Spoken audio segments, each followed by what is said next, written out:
Hello, everyone, and welcome to the Voices of Forestry podcast. I'm your host, Seth Stephenson, the communications coordinator with the Arkansas Forestry Association. And today we are back with yet another voice of forestry to join me here in the studio, aka conference room of the Arkansas Forestry Association. But before we introduce who they are, I want to give a special shout out and thank you to our sponsors this month, PotlatchDeltic. We're going to hear a little bit more from them later on in this episode.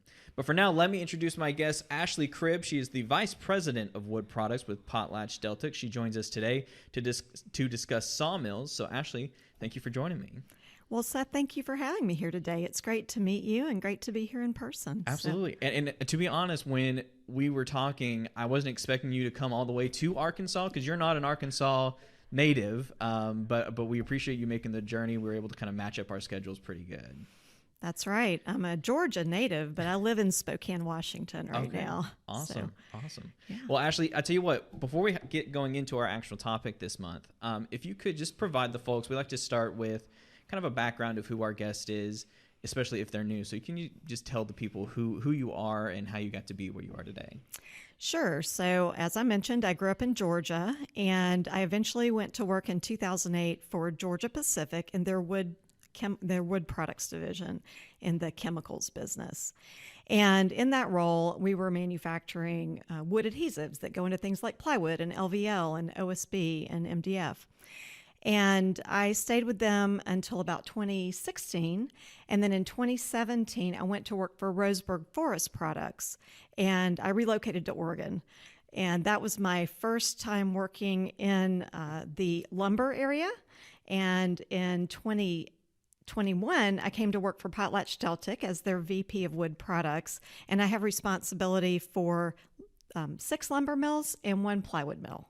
Okay. Wow. And now, I guess, too, I can't remember if we've spoken to someone with PotlatchDeltic or not, but can you give us just a brief history of the company as well? Sure. Well, the company is 120 years old this year, and it started out as Potlatch in Idaho, and they had a lumber mill there. They had some timber, and then over time they grew and they made acquisitions, and eventually they ended up owning some things in Arkansas. And in 2006, they converted from a C corporation into what we are now, which is a real estate investment trust. And in 2008, they divested their pulp businesses, which included a paper mill here in Arkansas. That's the Clearwater paper mill. And then in 2018, we merged with Deltic, who was based in El Dorado. And that gave us 2 additional lumber mills and quite a bit of additional timberland in Arkansas. And at that time, we changed our name to PotlatchDeltic. And then in 2022, this past fall, we merged with Catchmark Timber. They were based in Atlanta. And with that acquisition, our timberlands are now about 2.2 million acres. And of that, we have almost 1 million acres of timberland here in Arkansas. Wow. And then we have 3 lumber mills here. Wow. Now, I knew you guys were a big player here in the Arkansas forestry industry. And I think I started here when that Deltic and Potlatch merger had either just happened or was about to happen. So that was kind of the big buzz with some of our members at that time. But no, I mean, this is a great example just to kind of prove why you're such an excellent person to talk about what we're here to talk about today, which is sawmills, a topic we haven't really touched on yet. So this is going to be great. If you could, Ahslee, I know there's probably a whole lot to an actual sawmill operation. Absolutely. But let's try, if you can, condense that down and just let's talk about, I guess, what happens at a sawmill from product in to product out. How does that whole process work? Sure, Seth. So it's really an interesting process, and it is quite technical. So I'm going to try to simplify it a little bit today. Thank you. I need the simplification. So one of the most important things we have to have is the timber. So the logs, we bring those into the log processing yard, and a larger mill, they might bring in 150 trucks a day of logs to process. So it's a lot of, timber moving into these facilities. Then the mill will select out of that the logs that they want to process for the day. And there are different ways to do that. But once that log is placed into, it's called the infeed deck, then it goes through what's called a log merchandising process. And the purpose of that is to really figure out, how do you want to cut the log, or how do you want to optimize the log, because it's going to have different diameters and different lengths.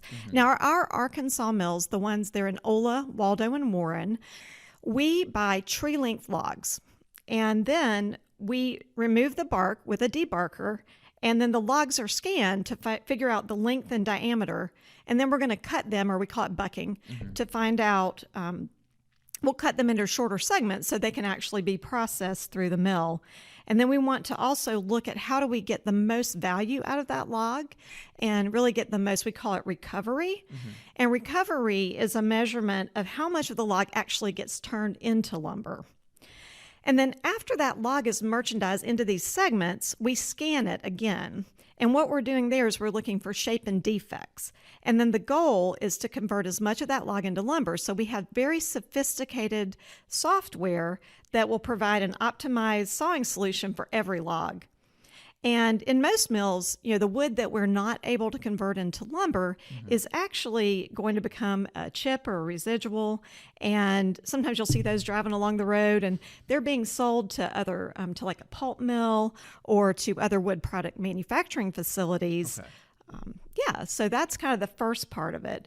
And some of those residuals actually get put back into the mill for drying. Awesome. Now, if you don't mind, before we hop into the next step, so for I know you can't speak to every company or every sawmill, but for the ones that you guys own and operate, are you sourcing the wood that comes in? Obviously, you're getting it from your land, but do you source that from private landowners as well, or is it strictly PotlatchDeltic? We source it from a variety of sources. Of course, we do source from our own timberlands when it makes sense and when it's logistically the right thing to do. But I have a full-time procurement forestry staff on my team, and they will look for gatewood or other purchases that we can make in the local area. Okay. And so we do both. Awesome. Cool. So, lumber's in. Yep. You guys have cut it. And is that the process? Is that the process in a nutshell, or is there more to it? There's more. So we've got it ready to go through what's called the primary breakdown unit. And so when it goes through the primary breakdown unit, you basically are taking that round log and you're making it into basically a square, or maybe it might be a little rectangular, but it's called a cant.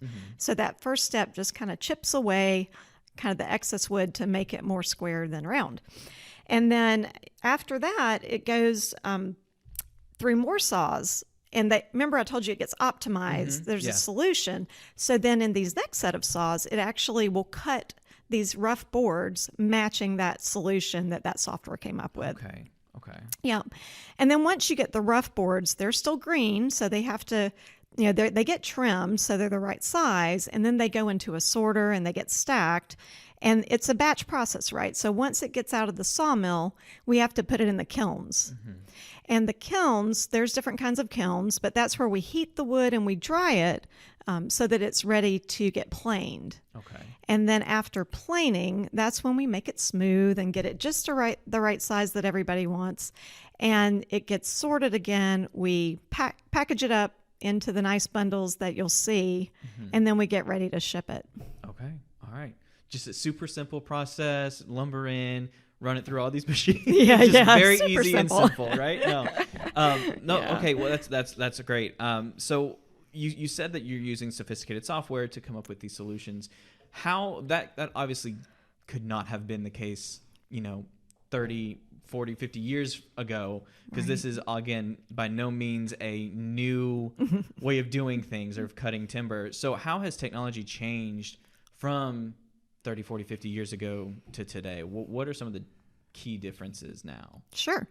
So one of the biggest shifts is that the decision making about how to cut the log and how to make the product has shifted from a person to basically computerized software, optimization software. And even as recent, and even at some mills, there's still grading lumber using the human eye.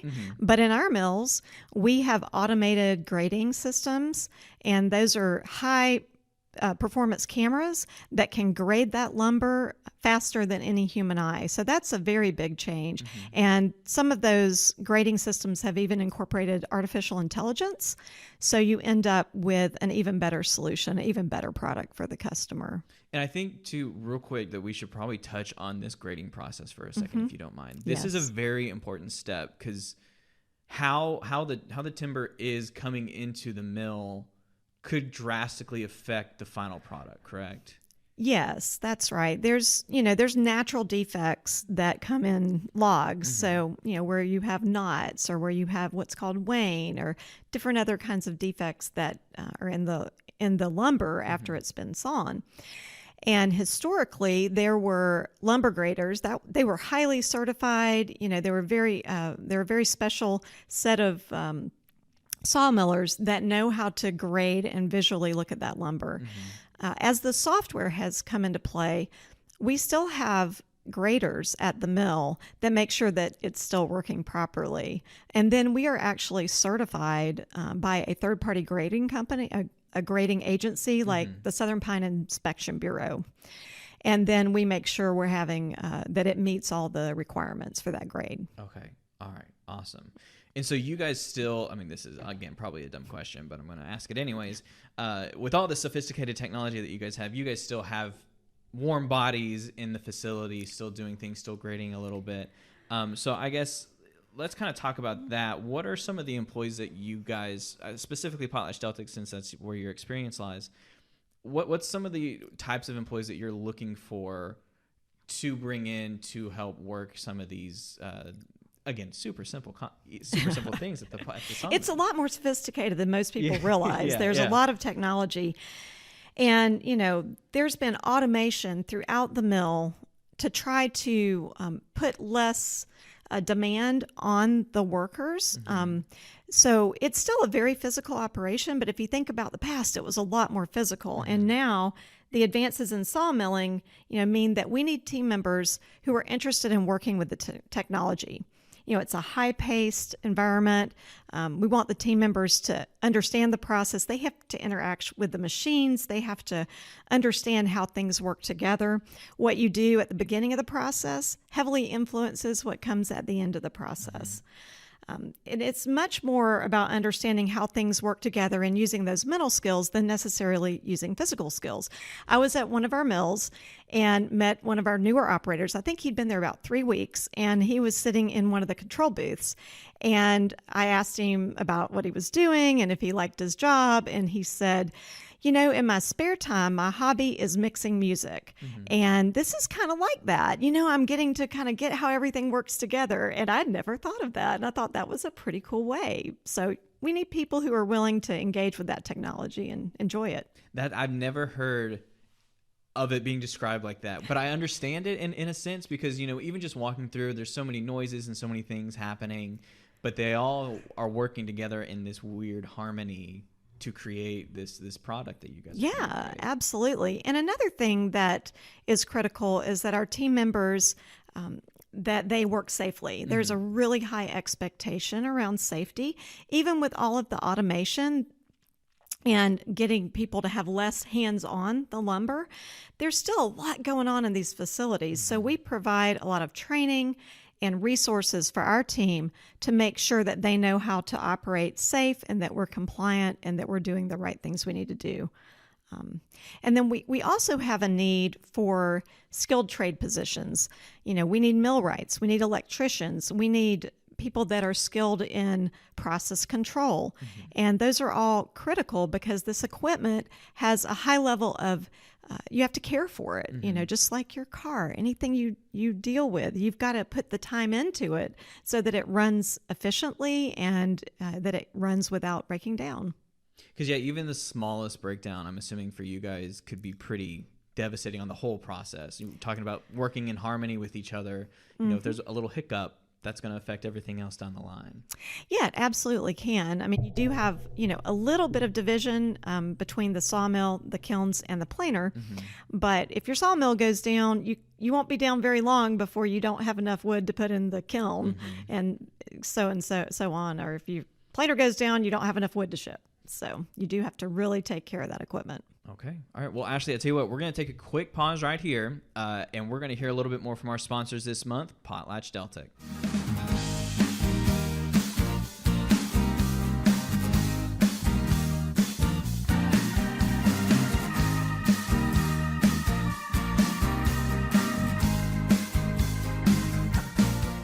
At PotlatchDeltic, we know Arkansas, our forest, our land, and our people.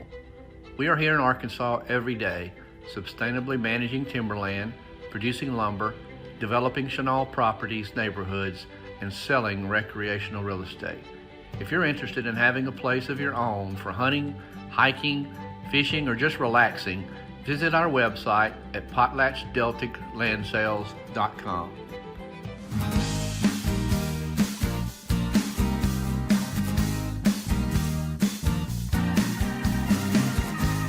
Thank you once again to our sponsors this month, PotlatchDeltic. So, Ahslee, we were talking about kind of what type of employee that you guys look for to man some of the stations at mills. But what are some of the challenges that you guys are facing to even fill those positions? I know there's a lot of folks in the forestry industry, in all facets of it, that are just trying to find people, warm bodies, essentially, to be in that position. But what are some of the challenges that you're facing to fill those positions at a sawmill? It definitely has been challenging over the past few years to find both operators and maintenance positions. Our recruiting teams, they do a great job. They come in, they work with the local communities. We work with technical schools. We work with the community colleges. And we also we'll spend time at the high schools talking to people about what we do so that they see it as an option. I think sometimes there are misconceptions about what it's like to work in a lumber mill, and we want to change those misconceptions. We want people to give it a try. And as I mentioned, we spend a lot of time training our team members. You don't have to understand it when you get there. Now, skilled trade's a little different, but if you want to come in and work as an operator, we're going to give you that training. And if you come as an operator and you want to become a skilled tradesperson, we'll help you with that. We will give you support to be able to get the training you need to grow in your career. And you can have a career. I've got managers that work for me that have started as, utility workers, sweeping the floor, and they've worked up to mill manager. So there's just a lot of opportunity if you're interested. And our mills, we are focused on operating safely and giving our team members the opportunity to grow and to make an impact on our business. Okay. So I guess a lot of these mills, too, are in smaller communities, correct? You said here in Arkansas there's one in Ola, and there are two others. Warren and Waldo. Okay, so those are pretty small communities. I'm familiar with Warren and Ola. So I guess how important are these facilities to these small communities? Because they're a big part of the workforce there in some small communities, but how important are they to places like Ola, Waldo, and Warren? Yes, they are very important because we're providing, jobs with excellent wages, with health care benefits, retirement benefits. We're going to match the 401k. And then we give the training like I've talked about. We're giving them the opportunity to grow and to have a career. And then there's a secondary effect because our team members put money back into that local economy as we do. We purchase from local vendors. We will order our lunches from the local restaurants. There's just all these ways that the money we're putting into that community through that mill flow back in and make everybody's life better. Okay. And as we start to wrap up here, Ahslee, we've talked about kind of the workforce and how it all works, the process, if you will.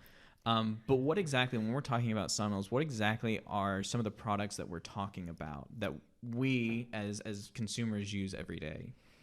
Right. So the main thing's going to be the lumber that you get when you go to Home Depot or Lowe's, that you're used. There's different kinds of lumber, but that's one of the primary. And that's used in both new construction and repair and remodeling. If you think about what happened over the past few years when everybody decided they wanted to go remodel part of their house, there was a lot of demand for that lumber.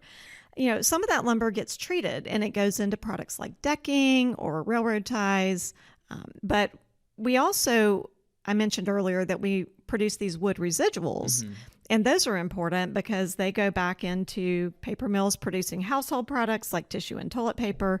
And wood residuals are also used in products like MDF and particle board that go into cabinetry and furniture. So you can see that what we're doing touches so many different parts of our lives. So we may not necessarily see the chips or the residuals, but we're using them whether we know it or not in other products. Absolutely. Awesome. Yeah. Well, Ahslee, final question here is, again, we wrap up. But let's talk a little bit about some of the factors that drive the success of the lumber manufacturing sector as a whole. So what are some of those different factors that you guys are constantly looking at to make sure you can stay successful? We certainly have to have our right to operate, right? I talked about the fact that for us to be successful, we have to operate safe, compliant, and efficient mills.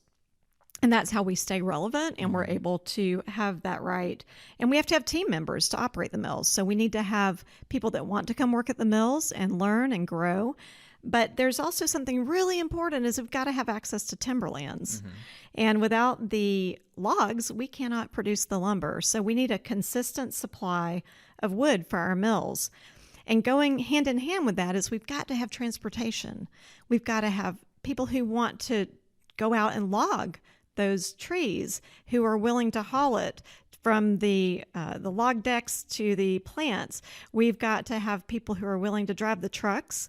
We've got to have railroad that comes in and moves our end product.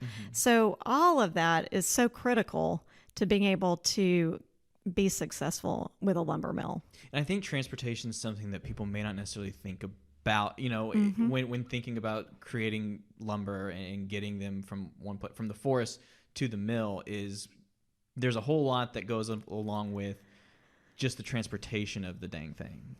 So yeah, that's, I know that there's been some issues in a couple different states with transportation. So that is a key part of what you guys are doing. Absolutely. And, you know, Arkansas really is a great state for growing timber and providing the supply of wood we need to make the products that are essential for our lives. All right. Well, Ahslee, is there anything else you want to say or you want to add before we kind of wrap this up? Well, I just want to thank you for having me in today. Yeah, it's been great. Thank you. Good. I'm glad you enjoyed it because I'd hate for you to make this long flight over to Arkansas. I know you've probably got other business, but it'd be a heck of a way to start your journey here in Arkansas with a bad podcast recording. So thank you for joining me today. Always glad to be here. Thank you, Seth. Awesome. And we want to thank you guys for listening this month as well. We want to give a special shout out one more time to our sponsors this month, PotlatchDeltic. Thank you to them for their support, their continued support of the show. And we want to also give a special shout out and thank you to some guy named Rob McCormick for the use of our theme song, The Same Love. That's off of his album, The Folkster. You can find more of his music on Spotify. And as always, we'll have a link to his website so you can see what he's been up to lately in the music world. And we want to thank you guys for joining us one more time. Make sure you join us next month when we'll have a new topic, a new discussion, and a new Voice of Forestry.